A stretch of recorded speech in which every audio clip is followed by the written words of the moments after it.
perfil da população. Então, hoje, no mundo, o câncer de orofaringe, né, de garganta, associado ao HPV, é um dos cânceres que mais cresce em velocidade nos países ocidentais. Então, desde 2010, 2011, nos Estados Unidos, você tem mais homens com câncer de garganta associados ao HPV do que mulheres com câncer de colo do útero associados ao HPV. Isso mudou bastante. E muitos desses pacientes não consomem tabaco nem álcool, ou muito pouco, né? Então, você consegue identificar o DNA do vírus nesses tumores, então você consegue fazer essa inferência de causalidade. Há uma vantagem nesse cenário, né? Quando a gente compara os cânceres de garganta associados ao HPV com os nossos antigos, né, de residência, que é 20 anos atrás, causados por tabaco e por álcool, são menos agressivos. São tumores que têm uma chance maior de cura. Então, você pega trabalhos que comparam os desfechos de sobrevida, de taxas de cura, são muito melhores do que os tumores causados por cigarro e por álcool. Então, apesar de estar aumentando muito a prevalência, é uma doença, a princípio, mais fácil de curar. Tem alguns detalhes de comportamento um pouco diferentes, mas é a mesma doença, causados por agentes diferentes e tem uma biologia diferente. Então, dentro desse cenário ruim de estar aumentando o caso de câncer de garganta associados ao HPV, tem essa vantagem, entre aspas, de ser tumores mais facilmente curáveis do que os tumores associados ao tabaco. Então, isso é uma vantagem. Vartanian, o que exatamente é o HPV e por que ele é, ao mesmo tempo, tão comum e tão perigoso? O HPV hoje, né, o vírus do papiloma humano, é um vírus de DNA que ele está muito associado a infecções genitais. Hoje o HPV é a DST, doença sexualmente transmissível mais frequente no mundo todo. Grande parte das infecções são por contato sexual. A gente tem um mundo ocidental, né, com cada ano que passa uma liberalidade maior sexual, né, mais número de parceiros. Então a gente vê um crescente número dessas infecções anogenitais. E agora vem crescendo também na orofaringe. Também, provavelmente, em grande parte dos casos, por contato sexual, por sexo oral. Então, é um problema de saúde pública mundial, né? Então, é a DST mais comum no mundo todo. E grande parte das infecções, eu não tenho um número exato, mas imagino pelo menos 90% das infecções por HPV, o próprio organismo nosso consegue debelar. Em 2, 3 anos, trabalhos mais em nível de saúde, de pesquisa mais básica, mostram isso, né? Você consegue debelar a infecção, o seu sistema imunológico que não esteja alterado. Em 2, 3 anos, você faz uma depuração desse vírus e se livra dessa infecção. Então, é prevalente, mas em grande parte dos casos acaba sendo inofensivo, o seu organismo se livra desse problema. Mas a gente tem algumas cepas, né? Tem mais de 100 tipos bem documentados de HPV, são várias cepas diferentes. Mas tem alguns subtipos que têm um potencial de causar alterações celulares que levam a lesões que vão se manifestar clinicamente e algumas delas, se não tratadas, podem evoluir para câncer invasivo, né? Lesões invasivas que são as neoplasias malignas invasivas câncer. Então, câncer de colo de útero, câncer de canal anal, câncer de pênis e agora, mais recentemente, câncer de garganta também entrou nesse rol de doenças HPV relacionadas. Então, o perigo está aí. Se você tem uma infecção por um desses subtipos que tem potencial carcinogênico de levar alterações nas suas células que vão levar a câncer, você pode estar com um grande problema. Então, é isso que faz com que ele seja prevalente, ou seja, realmente, grande parte dos casos não leva a grandes problemas de saúde, mas uma proporção pequena pode sim levar a doenças graves como o câncer. É interessante falar porque as pessoas ainda não entendem que o HPV está no nosso dia a dia, teve no nosso dia a dia quando criança, que as verrugas, aquelas verruguinhas que tinham, que a criança tem, Exato. por causa do vírus HPV, então você tem várias cepas e tem cepas específicas que podem causar câncer. Então, Exato. esse jogo é o que a gente tem que ter interessante sobre como é que as coisas vão andar, porque cada um vai ter um jogo diferente. E aí a preocupação da gente é exatamente essa. Exato. E se eu trago para o Brasil? Porque a gente falou muito sobre o mundo todo, cada país você vai ter um número diferente. Mas como é que é a situação aqui no Brasil do vírus HPV? O que a gente tem de números assim é muito heterogêneo, né? A gente já tem um problema crônico no Brasil de notificação das doenças, né? Registros. Então a gente tem estados que isso é mais rigoroso, estados menos rigorosos, mas a prevalência da infecção no Brasil é bastante heterogênea, na verdade no mundo todo, né? Você tem trabalhos que mostram grande variação dessa prevalência. Tem uma publicação relativamente recente, de 2020, do LACOG, que é um grupo colaborativo latino-americano, em cabeça e pescoço, que fez uma compilação de vários estudos, né, incluindo estudos do Brasil, Estados Unidos, Europa, Japão, Oceania, e mostrou uma prevalência. Esse estudo, os dados eram até 2017, a princípio, mas foi publicado em 2020. Uma prevalência mundial na média de 40% e 45% de prevalência de HPV no mundo. Mas alguns países essa prevalência é maior. Oceania, acho que a maior prevalência foi na Oceania, 75% dos casos de câncer de orofaringe associados ao HPV. Caramba. E no Brasil, na faixa de 35%. Então, estou falando de prevalência de HPV em câncer de orofaringe, que é a nossa área de atuação de cabeça e pescoço, né? De garganta. No Brasil, isso é heterogêneo. Então, tem muito a ver com o perfil da população. Por exemplo, na população atendida no AC Camargo Cancer Center, que é onde eu trabalho, que é um hospital oncológico de referência basicamente de saúde suplementar, né?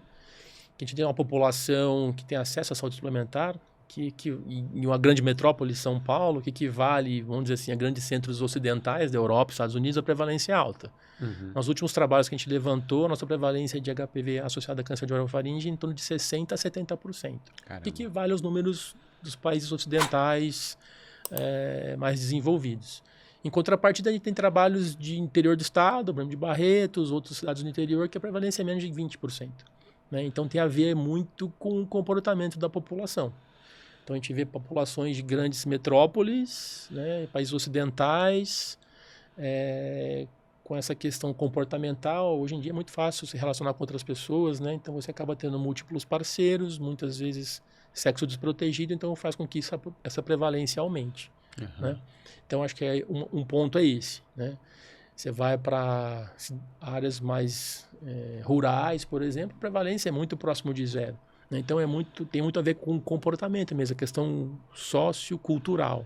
Não, e até para trazer aqui as pessoas que estão nos assistindo, o câncer de garganta, a gente cresceu na faculdade de residência vindo apenas aquelas pessoas que bebiam e fumavam, ponto. Exato. Então, esse daí era um tipo de paciente mais de 60 anos, e aquele tabagista de longa data. De longa data.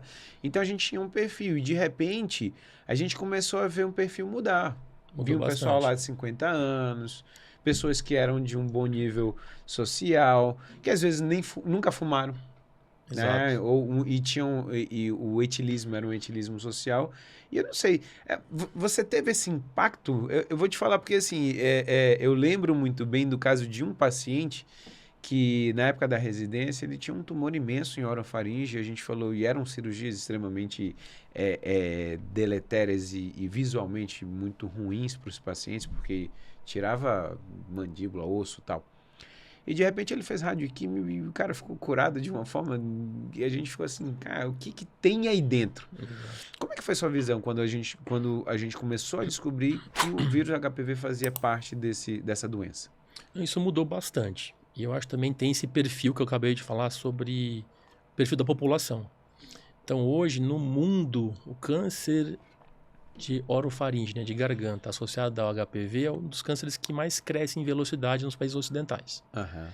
Então, desde 2010, 2011, nos Estados Unidos, você tem mais homens com câncer de garganta associados ao HPV do que mulheres com câncer de colo do útero associados ao HPV. Caramba. Isso mudou bastante. E muitos desses pacientes não consomem tabaco nem álcool, ou muito pouco. Né? Então, você consegue identificar o DNA do vírus nesses tumores, então você consegue fazer essa inferência de causalidade. Há uma vantagem nesse cenário. Né? Quando a gente compara os cânceres de garganta associados ao HPV com os nossos antigos, né? de residência, que a gente treinava há 20 anos atrás, causados por tabaco e por álcool, são menos agressivos. São tumores que têm uma chance maior de cura. Então, você pega trabalhos que comparam os desfechos de sobrevida de taxas de cura, são muito melhores do que os tumores causados por cigarro e por álcool.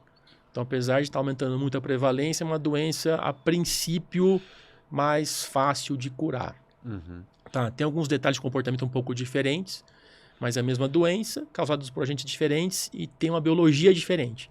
Então, dentro desse cenário ruim de estar aumentando casos de câncer de garganta associados ao HPV, tem essa vantagem, entre aspas, de ser tumores mais facilmente curáveis do que os tumores associados ao tabaco. Então, isso é uma vantagem.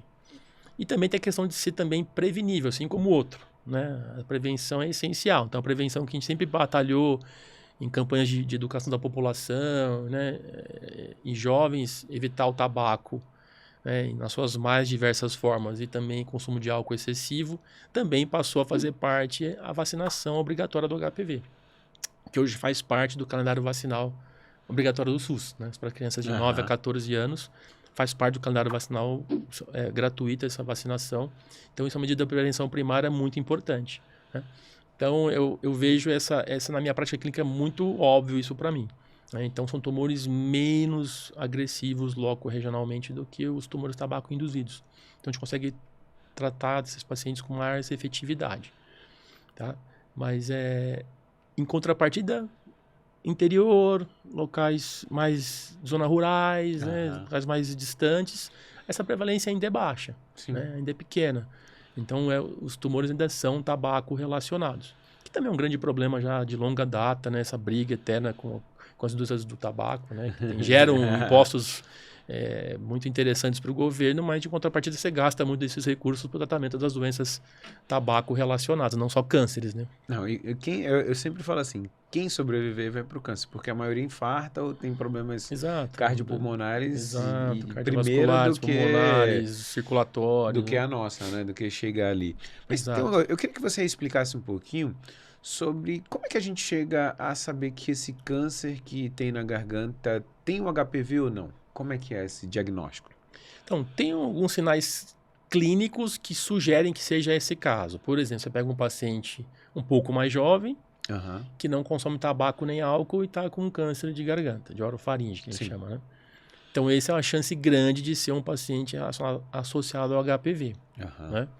Aí você, na biópsia da lesão, você faz a pesquisa do HPV. Você pode pesquisar diretamente o DNA do vírus, através de técnicas de biologia molecular, como PCR, por exemplo, hibridização in situ, ou fazer um teste indireto, que é a pesquisa de P16 por imunistoquímica, que é um exame mais simples, mais barato, mais rápido, que você vê sinais nas células do HPV. Você não vê o vírus, mas você vê sinais. Seria lá a unha amarela do tabagista, né? Você não está vendo ele fumar, mas está vendo a unha amarela, então você sabe que ele fuma, mais ou menos isso. Então, a gente consegue confirmar por isso. Então, tem história clínica que sugere e você confirma na biópsia, tá? Dessa forma que a gente descobre. Do ponto de vista da parte prática, não vejo nada diferente além disso para se chamar a atenção. E quando a gente... Só um detalhe, uma coisa que é bem frequente. Diferentemente dos tumores do cigarro, é muito frequente o tumor primário, né, onde começou a doença na garganta, ser uma lesão pequena, que às vezes você nem consegue enxergar no primeiro exame. Mas a disseminação linfática é bem prevalente, bem comum e bem precoce. Então, grande parte desses pacientes com câncer de garganta por HPV, a gente descobre através do nódulo metastático no pescoço. Então, a doença tem uma disseminação linfonodal cervical, você tem uma massa cervical nessa região mais alta do pescoço, geralmente nível 2, que a gente chama, né? Região submandibular. Que é mais lateral, aqui, né? Aí você vai investigar, faz uma punção, vê que é um carcinoma epidermoide, aí você testa o P16 e vai procurar o primário, amígdala, a base da língua. Então, às vezes, o primário é pequeno, mas você diagnosticou por um nódulo cervical. E isso é um dos quadros clínicos mais comuns que a gente vê no dia a dia hoje, tá? Então, sempre uma massa cervical, um paciente adulto, tem que pensar nessa possibilidade. E quando a gente começou a entender que a gente podia ver o P16, o DNA também dentro desse tumor, também eu lembro que me marcou muito sobre a primeira vez que sai do NCCN o tratamento onde a gente fez uma dicotomia. Eu queria que você explicasse um pouquinho sobre essa dicotomia que mudou o tratamento realmente dos cânceres de garganta por causa do HPV. A primeira mudança foi lá atrás, antes do HPV. Em 2001 ou 2002, foi publicado um trabalho nos Estados Unidos, onde eles fizeram um trabalho de revisão com mais de 40 centros americanos, comparando pacientes com câncer de orofaringe, que faziam cirurgia com ou sem radioterapia após a cirurgia, com pacientes que faziam radioterapia com ou sem químio. Compararam esses dois braços. Eles viram que não tinha diferença significativa na sobrevida. Uhum. Ou seja, se começar fazendo a cirurgia ou começar irradiando esses pacientes, as taxas de sobrevida eram bem parecidas. Só que os resultados funcionais eram muito melhores para quem irradiava e não operava. Por quê? Você mesmo comentou agora há pouco, né? Tumores de orofaringe, que é a amígdala, a base da língua, a garganta lá atrás, que a gente não consegue enxergar muito bem pela boca aberta. Para você fazer a ressecção oncológica satisfatória, você tem que ter uma boa visão. Então, para você ter uma boa visão, você tinha que abrir a mandíbula, abrir o lábio, abrir a mandíbula, fazer um acesso bastante agressivo para chegar lá atrás. Depois você fazer uma reconstrução. Então, esse paciente tinha muita repercussão funcional em aspectos relacionados à alimentação, comunicação, aparência. E você não tinha isso com a radioterapia. Então, se você pegar os trabalhos de 2002 em diante, teve um shift. Você começou a indicar muito mais quimio e rádio, mais rádio, depois químio junto com a rádio, para esses pacientes com câncer de orofaringe do que cirurgia. Então, isso foi a primeira mudança. Né? E aí, esse tratamento que seria menos agressivo que a cirurgia, tinha resultados importantes, satisfatórios, né, de controle da doença, com menos sequelas quando comparados com a cirurgia, né? Mas também tinha suas sequelas. Fibrose, o paciente também, apesar de não fazer cirurgias muito agressivas, ele tinha dificuldade de deglutição, podia ter microaspirações, às vezes alguns pacientes acabavam falecendo em médio e longo prazo por complicações do tratamento, não pela doença. O câncer resolveu, mas ele ficou com uma sequela de disfagia, assim, engasgando e tendo pneumonia de repetição. Então, você pega os trabalhos de quimio e rádio, de orofaringe, laringe, você ia lá, falando de 10% de mortalidade por complicações tardias da radioterapia, como aspiração e pneumonias de repetição. Uhum. Então, isso é uma coisa bastante interessante. E aí, quando veio o câncer de garganta por HPV, que é um pouco menos agressivo, maiores taxas de cura, geralmente pacientes mais jovens que não bebem e que não fumam, o que acontece, né? Outro ganchinho aqui para ficar mais fácil de entender. Os pacientes que fumavam e bebiam e tinham câncer de garganta, eles tinham uma chance maior de ter um outro tumor também, de boca, de laringe, de esôfago, de hipofaringe, também tudo tabaco relacionados. Uhum. Isso é uma população de HPV que não fuma, então você não tem esses outros tumores. Então são pacientes mais jovens que não vão ter outros tumores, como os outros que fumavam tinham, responde bem ao tratamento, ou seja, vão viver por muito mais tempo. E será que precisa de um tratamento tão agressivo para deixar com essas sequelas, com risco de aspiração, risco de pneumonia de repetição? Então começou a se discutir nos últimos 10 anos estratégias que sejam menos mórbidas para os pacientes que têm tumores HPV relacionados. Então a ideia hoje é desintensificar o tratamento para a população de HPV relacionada, pensando nisso. População mais jovem, vai viver mais tempo, é um tumor que responde mais ao tratamento, vão tentar minimizar as sequelas. Então, se discute hoje doses de radioterapia menores, cirurgias menos invasivas, como o tumor primário na garganta é menor. Hoje a gente tem a cirurgia robótica, que você pode fazer pela boca, cirurgia e não abrir mais a mandíbula. Sim. Você não consegue enxergar, mas vai a câmera do robô e olha para você. Então, você consegue fazer cirurgias menos invasivas. Então, cirurgias menos invasivas com robô, radioterapias com menores doses. E tem outras estratégias também de quimioterapia, neoadjuvante, com ou sem cirurgia. Então, estamos num shift hoje de mudança de paradigma para tratar esses pacientes com efetividade oncológica, mas com menos sequela funcional. Então, a gente teve dois momentos, em 2000 e 2002, mudando de cirurgia para quimio, para rádio, né? E depois rádio e químio. E hoje, tentando desintensificar esse tratamento, porque é uma doença um pouquinho de melhor prognóstico. Tá? E aí a gente vai chegar um pouquinho, você já deu uma parte meio que spoiler, da história da vacina. Eu lembro muito bem que a primeira vez que eu entrei numa afiliada da Rede Globo foi porque na região norte a gente tem um índice de câncer de colo de útero muito alto.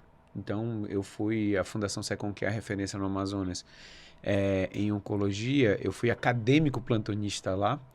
e depois até plantonista, antes de realmente ser cirurgião de cabeça e pescoço. E o que marcou muito é lá em ver meninas de 30 anos morrendo de câncer de colo de útero e por um vírus, e que a gente consegue, com a vacina, simplesmente a gente bloqueia lá atrás. Erradicado é isso. Erradicado.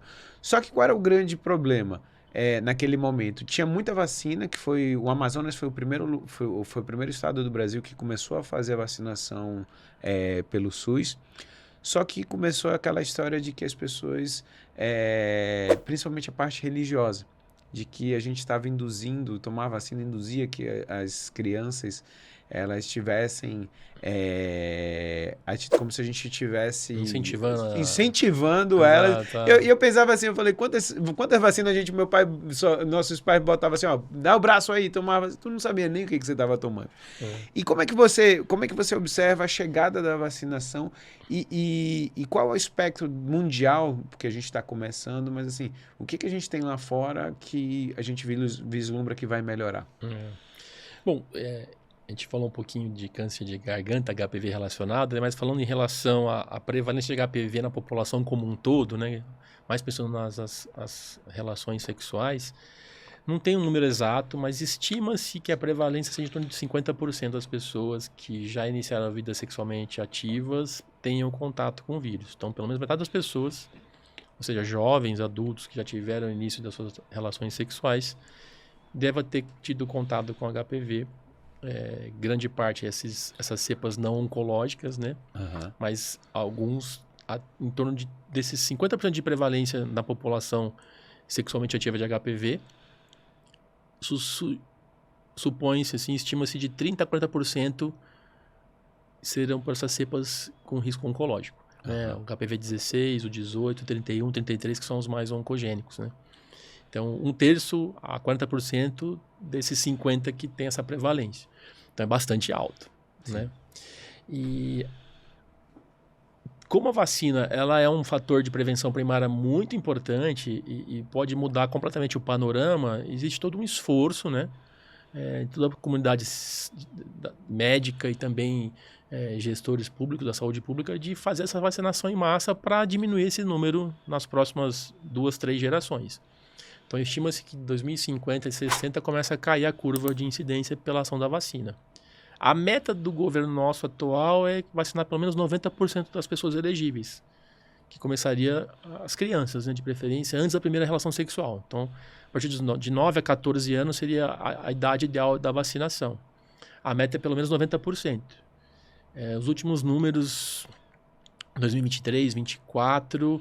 A gente, na média no Brasil, a cobertura chegou a 80% na primeira dose. Legal.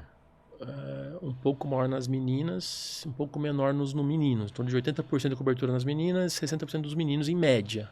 Mas isso varia muito com região para região, de estado para estado. Aí são vários motivos. Geralmente os estados que você tem um maior nível socioeducacional, maiores IDHs, as pessoas têm um pouco mais de consciência da importância das vacinas, entendem que a vacina é uma coisa boa para se fazer, né? Tem essa consciência, tanto o jovem quanto as famílias, né? E então você tem uma maior cobertura vacinal nessas regiões, então Paraná, Santa Catarina, Espírito Santo.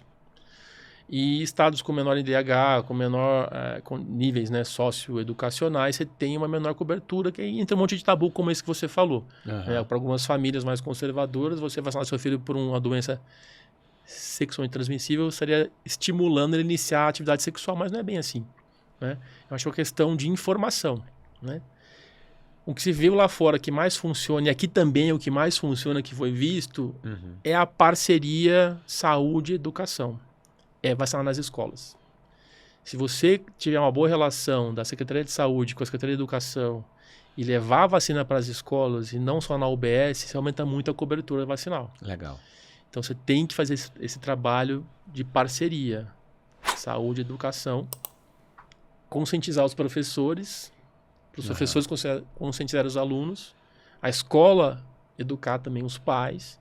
Quando os pais estão mais conscientes dos benefícios e você leva para a escola, a cobertura vacinal é muito maior. Então, acho que a melhor experiência que tem de vacina para HPV é levar isso para a escola.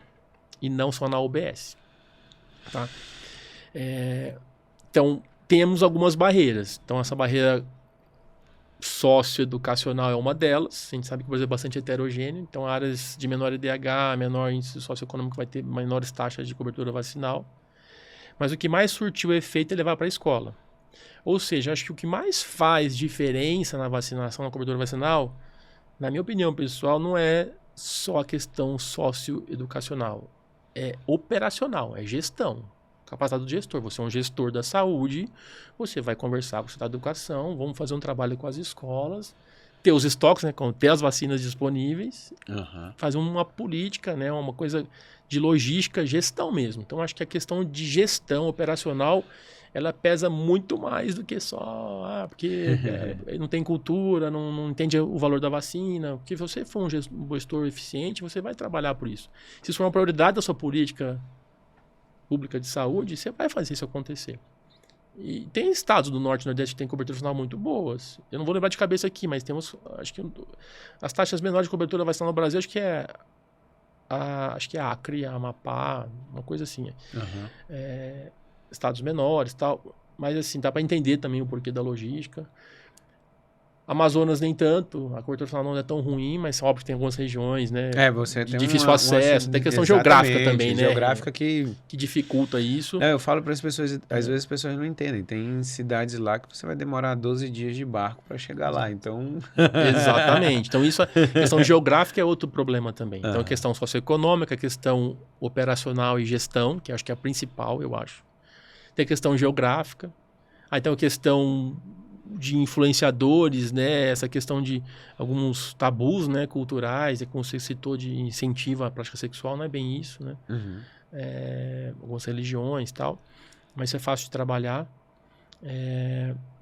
Mas assim, as experiências de mais sucesso é quando você leva para a escola. Isso, outros países mostraram isso. Sabe uma coisa que eu achei interessante, que eu estava lembrando? Quando eu entrei, eu fui convidado. Então, quem me convidou foi uma ginecologista, que foi quem batalhou durante muito tempo, a doutora Mônica Bandeira, para ir no Amazonas, por a gente ser o maior número de casos de câncer de colo de útero. Para ter uma noção, normalmente o câncer de mama é o primeiro em mulher no mundo todo, no Brasil todo, e segundo o câncer de colo de útero. E em Manaus a gente invertia, a gente tinha mais câncer de colo de útero do que em primeiro lugar, antes do de mama. Só que teve uma coisa que eu achei interessante que você falou e eu lembrei. Chamaram eu como cirurgião de cabeça e pescoço, a ginecologista que embarcava, tinha um urologista também. Só que quando a gente entrou lá, eu lembro que eu não entendia quem era no jogo, mas tinha uma molecada que era influenciador digital. E naquela época a gente chamava de blogueiro. E eu vi os moleques. E aí eu perguntei, o cara que era o CEO lá da Rede Amazônica, que é afiliada da Globo, eu perguntei, o que essa molecada tá fazendo aqui? Aí ele riu para mim e falou assim, doutor, o que o senhor fala é chato. E todo mundo já ouviu. Só que essa molecada aqui, eles falam direto com as crianças que vão vacinar. Tem a linguagem adequada. Exatamente. Olha que coisa interessante, foi o que você falou. Como gestores, eles entenderam que se eles pegam uma pessoa que é da idade deles, que falam com eles e que estão ali, eles entenderam que aquele dali ia dar a mensagem da forma que eles iam entender, porque a gente é chato. Exato. Lá vai, doutor lá de novo, linguagem falando teórica, teórica, né? Chata. E eu achei interessante exatamente por causa disso, porque eu nunca tinha visto. E a gente conseguiu a abrangência da rede amazônica, ela pega o Amazonas todo, mas pega Rio Branco, pega Acre, né? Pega Macapá e pega Boa Vista. E aí a gente conseguiu acabar com o estoque de vacina, porque o motivo era, a gente estava com estoque para vencer, imagina, de graça, e a gente não conseguia chegar nos números que era a meta de pegar ali pelo menos, acho que na época era 70% da molecada nessa faixa etária de 9 a 14 anos. Mas a melhor experiência que a gente vê internacional e nacional é quando você consegue levar para a escola. Então esse trabalho, saúde e educação, sempre vale a pena. É uma parceria que tem que ser levada em conta para os gestores atuais, né? Teve 2 pontos também que eu lembro, Vartaniel, que também fizeram muita diferença. Que eu lembro foi quando a Inglaterra, quando os ingleses entenderam que tinham que vacinar um menino também, porque quando começou era só as meninas, né? Exato. E aí eles entenderam que o menino, primeiro, geralmente é quem vai ter mais parceiros sexuais do que as meninas, Exato. naquele momento. Hoje em dia tá todo mundo, tá 50-50, Exato. né? Já quebrando esse tabu. E eu lembro muito bem a história de que a Austrália, ela dava um número que para 2035 que ela não ia ter mais cânceres de colo de útero que são ligados ao HPV. É isso mesmo? Como é que você vê assim o mundo em geral sobre o HPV? Tem expectativa e realidade, né? Esses problemas que nós temos no Brasil também tem fora, né? Tem essa questão de barreira cultural, acesso, e países de low income, né, de menor renda, né, países mais subdesenvolvidos, a grande barreira aqui também, acabamos não comentando, mas assim, a indicação nessa faixa etária de 9 a 14 anos eram 2 doses, né, com intervalo de 6 meses, uma entre uma e outra. Caía muito a segunda vacinação. Quase ninguém vacinava, né? Você caía aí pelo menos 30%, 40% de cobertura na segunda dose. Sim. Mas alguns trabalhos feitos em países de menor renda, né, de países mais subdesenvolvidos, mostraram que você fazer uma dose só também dá uma cobertura muito boa. Então, desde o ano passado, no Brasil também ficou com uma dose única. Então, a ideia é que uma dose única talvez seja mais fácil de você ter uma cobertura mais ampla, com a efetividade bem próxima das 2 doses. Então, hoje é indicado de 9 a 14 anos, meninos e meninas. Uhum. E também pelo SUS, pelo nosso Sistema Único de Saúde, também eles fazem a cobertura, você tem acesso até 45 anos se você tiver algum imunocomprometimento, né? Imunocomprometido por HIV, ou transplantado, ou alguma doença crônica que te deixa você imunossuprimido, imunocomprometido, você também tem direito à vacinação até 45 anos. A vacinação depois dos 15 até os 45, há controvérsia se vale a pena fazer ou não fora desse cenário de imunocomprometimento. Uhum. Então, nesse cenário, 9 a 14 e até 45 para imunocomprometidos, faz parte do calendário vacinal, você pode procurar a UBS e ser vacinado pelo governo, né, sem custo. Se você quiser fazer isso de forma particular, privada, também tem essa opção.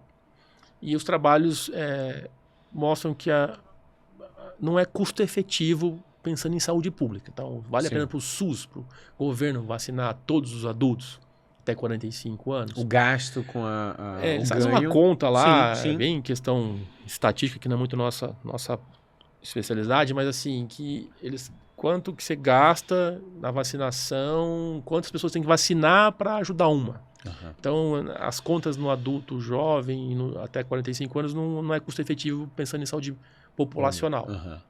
Você vai gastar muito para beneficiar muito pouco. Chegar a diferença, né? Mas, do ponto de vista, alguns trabalhos começam, às vezes, a dar insights diferentes. Se for uma população de solteiros, múltiplos parceiros, onde isso é habitual, talvez faça sentido. Então, isso tem algumas controvérsias em alguns cenários que talvez valha a pena repensar, né? Mas aí, de repente, você ia ter que fazer uma chamada para saber quem realmente ia ter esse ganho, se né? tivesse acesso fácil, eu acho que assim, quando o paciente me pergunta no consultório, eu falo, acho que vale a pena vacinar. Sim. A gente vale a pena vacinar. Sim. Quando a gente está tratando um paciente lá com a papilomatose laríngea, faríngea, você pulveriza, o colega ginecologista está ali fazendo uma cauterização de um condiloma, de uma lesão vulvar, vaginal, você pode estar respirando aquelas partículas. Então, acho que para quem trabalha na saúde, trabalha com esses pacientes, acho que tem que vacinar, né? Independente da idade. Quem é solteiro e gosta dessa vida mais não estável, né? Uhum. Também acho que vale a pena se vacinar. Aí você paga, você vai fazer de forma privada, né? Aí faz 3 doses, nos adultos são 3 doses. Então, acho que tem essas nuances, tem que ser levado em consideração em nível de pacientes privados, seu consultório, conversar abertamente sobre isso. Mas pensando em saúde pública, por enquanto, isso não é custo efetivo. Tem uma coisa também que também são trabalhos. A história do paciente que tem um câncer, que é HPV positivo e que vai começar o tratamento. E alguns trabalhos que vêm reforçando, às vezes, de você vacinar esse paciente para você ter uma resposta imune melhor e ter um melhor tratamento. Como é que tá esses estudos? Isso é controverso. Isso é bastante controverso. O que você tem é extrapolar um pouco das coisas por exemplo, papilomatoses laríngeas, né? A doença benigna, causada por HPV. Você tem múltiplas lesões papilomatosas no trato respiratório. Até criança pode sofrer disso, né? O mecanismo canal, seria né? o canal do parto, a mãe que tem um HPV genital. Às vezes a criança, no parto normal, no trajeto, tem contato com esse vírus, com essas secreções vaginais com o vírus e acaba deglutindo e alojando nas vias aéreas, por exemplo. Você tem papilomatose em criança. Você vacinar esses pacientes reduz as recidivas. Certo. Diminui o número de reintervenções. Então, alguma coisa você dispara no sistema imunológico que favorece a ter menos lesões, menos recidivas. Para câncer, isso é controverso. A vacina como um tratamento, mas já tem alguns trials tentando ver se isso pode ser um fator adjuvante ao tratamento convencional. Se ajuda a fazer o tratamento convencional e vacinar a pessoa como se a imunidade dela seria mais ou menos uma imunoterapia, né? Exatamente. Tentar estimular a imunidade. Mas ainda não tem nada assim muito contundente que vale a pena fazer de rotina. Entendi. Tá? Turma, olha só, o papo hoje foi sobre HPV. Eu acho que é importante o que a gente vai deixar aqui. Você que ainda não vacinou seus filhos, vacine seus filhos. O tratamento, a vacina, ela tá de graça, tá pelo SUS. Se você quiser fazer também privado, a gente tem agora a nona valente, né? Então é uma vacina onde você vai ter as cepas que são mais cancerígenas e ele vai conseguir fazer efetividade. E eu sempre falo, Vartanian, que se você quer dar um presente pro seu filho, vacine contra o HPV porque você está prevenindo um câncer que é prevenível. Todos os outros, eles não vão ser, mas o HPV a gente consegue aqui. Um grande abraço e até o próximo Jeff Podcast.